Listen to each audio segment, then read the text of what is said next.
વડોદરામાં ભરણપોષણના કેસમાં 308 દિવસની કેદની સજા પામેલો નાસ્તો ફરતો આરોપી પાણીગેટ પોલીસે ઝડપ્યો.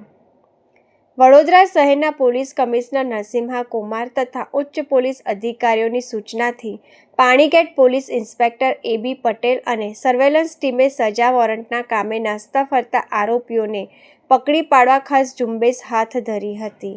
આ કામગીરી દરમિયાન ફેમિલી કોર્ટ નંબર 6ના ભરણપોષણના કેસમાં 308 દિવસની સાદી કેદની સજા પામેલ આરોપી ચિરાયુ પ્રકાશચંદ્ર મોદી, રહેઠાણ 18A Vasundhara society, Waghodia road, Vadodara ને માનવ અને ટેકનિકલ સોર્સિસના આધારે પકડી પાડવામાં આવ્યો છે. કોર્ટના હુકમ મુજબ આરોપીની અટકાયત કરી તેને વડોદરા મધ્યસ્થ જેલ ખાતે મોકલી આપવામાં આવ્યો છે. આ સફળ કામગીરી PI A.B. Patel, ASI Harshadbhai તેમજ HC ઈશ્વરભાઈ, વીરભદ્રસિંહ અને વિજયભાઈની સર્વેલન્સ ટીમ દ્વારા કરવામાં આવી હતી.